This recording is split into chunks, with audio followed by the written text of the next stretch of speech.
Good evening, everyone, and welcome to JLive, our series of virtual cultural experiences. I'm Joey Barron, the Artistic Director of the Jewish Arts Collaborative, and we are delighted you are joining us tonight. Now, as a word of explanation, microphones will be muted, but you are welcome to ask any questions by using the Q&A folder located on your Zoom control panel. Now, as part of our commitment to bringing the best local talent to a Zoom screen near you, tonight we're honored to welcome a wonderful and fascinating violinist from the great Boston Klezmer band, Ezekiel's Wheels. Let's welcome Abigale Reisman.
Hi, Abigale. Welcome to Hello. Thank you JLive. so much for having me. Thank you. So let's jump right in. Can you tell us about the first piece you played and why you chose it? Yeah, so that piece is a beautiful jewel of a klezmer tune. I love it because it has so many characters packed into such a short tune. It's got all my favorite things about klezmer music. It has like a vocal part, that very beautiful vocal line. It's got a dance part, and it's got kind of like a very conversational musical part as well. And that tune, I learned it from an old recording by a violinist named Jacob Gegna, and I'm pretty sure that he wrote that tune. And the first time that I heard him play that, I felt very akin to him because I feel like he has some classical background, but also has the Jewish music soul in his playing. And I felt like, oh, well, I have that too. I have classical background in violin, but I really want to express Jewish music and play klezmer. So I really enjoy that tune. Okay. So did you grow up thinking you were going to end up being a klezmer violinist? Did you want to be in the symphony? Did you want to be a rock and roll star? What was your desire? I started playing violin when I was 4, and I don't think it was ever a question. I always knew I was going to be a violinist, but I did play mostly classical music, so that was my dream. I at one point had a dream to play in a Broadway pit, so that's fun. But yeah, um, I guess should I go into how I got into klezmer? Yeah, sure. Okay, so so I was it was my sophomore year in school, and I was thinking about Mozart and how I didn't feel like I loved Mozart as much as I should, and that was my 19-year-old self. I really love Mozart now, but I was thinking about just the music that really moved me, and I realized that I grew up with a lot of synagogue melodies, and I also grew up in Jewish day school, so I grew up with a lot of Jewish tunes. And I didn't really know about klezmer music, but my friend told me about it. And I was fortunate enough to live in New York City, where just some of the greatest klezmer musicians live. So I immediately was taken under the wing of some of them and entered the klezmer world when I was 19 and haven't left since. Nice. So when we talked before, I think one of the things that you were drawn to, that you said you were drawn to about klezmer, was that it was danceable versus classical music, which may or may not be. Do you want to play an example of a danceable klezmer tune? Yeah, yeah, definitely. So this is a tune that I learned from Ezekiel, amazing multi-instrumentalist, klezmer Yiddishist in New York, and he transcribed it from the Sophia Maggid wax cylinders, and this was transcribed, or it was recorded in 1931, and yeah, so I'm going to play that for you.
Great, great.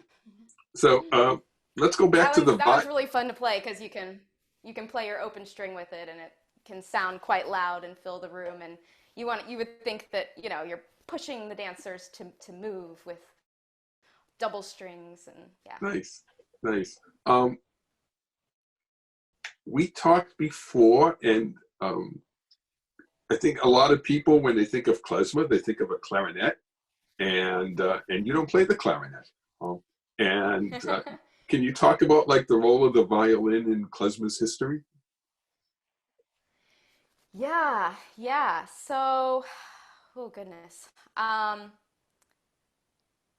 It's such an interesting thing because the violin it was kind of it was the king of klezmer, of Jewish music. I mean, there's a reason that it's called fiddler on the roof. It's a huge part of the culture. It's a huge part of stories. Like Isaac Bashevis Singer talks about fiddlers. Um, but due to some circumstances, the tradition of violin kind of got overshadowed by the clarinet, mostly in the 20th century, when musicians were immigrating over to the United States. In the United States, jazz was really popular and like big, loud bands. So the clarinet kind of soared in that style, and the violin didn't as much. So a lot of people kind of dropped the violin. And also, the violin didn't record as well because recording technology was not as good. So we have so many source recordings of the clarinet, but really not that much of the violin, and they're not even heard that often.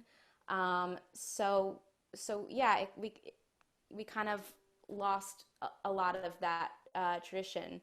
Um, so yeah, I'm really interested in listening and imitating the recordings that we do have of the violin, even though there's only like maybe 40 or 50 of like pretty good quality recordings of klezmer violin.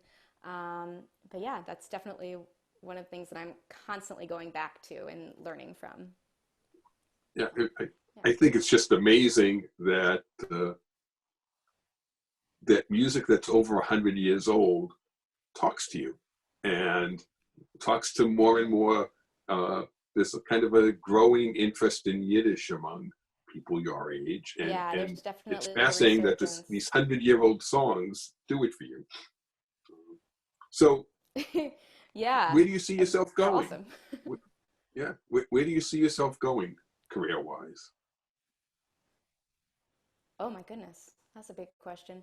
Um, I, well, um, I'm still continuing to enjoy playing with the Klezmer band, Ezekiel's Wheels in Boston.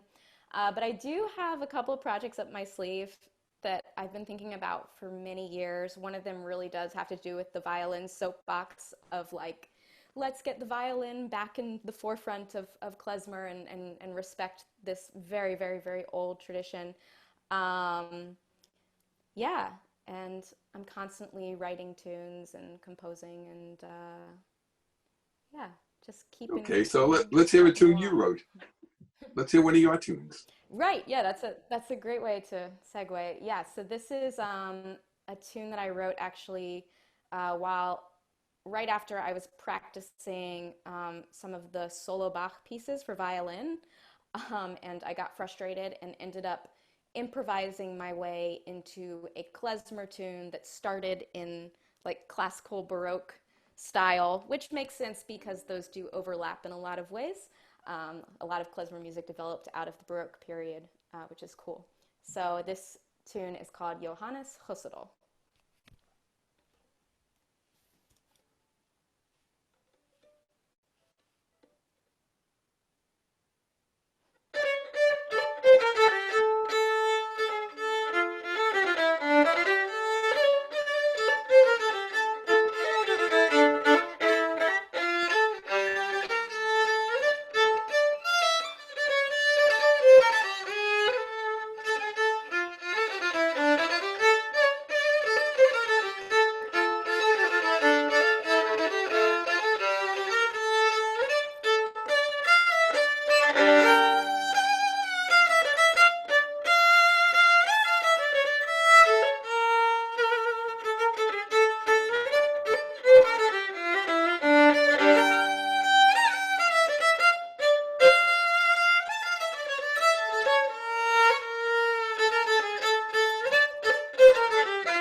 Nice.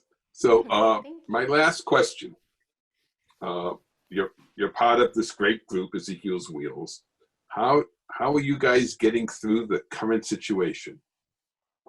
Oh, that's a great question. You know, we had what I thought was a very successful virtual concert on Facebook Live.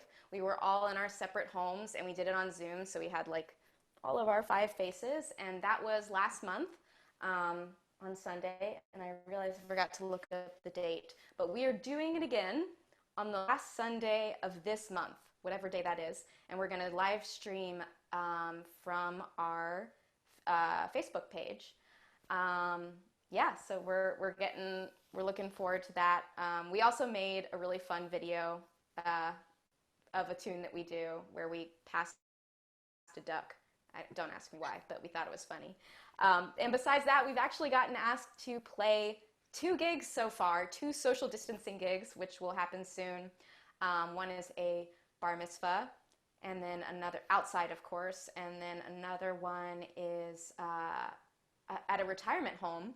They want us to play in their courtyard so the residents there can open their windows and listen to us. So I'm actually really looking forward to doing that once the weather gets nicer.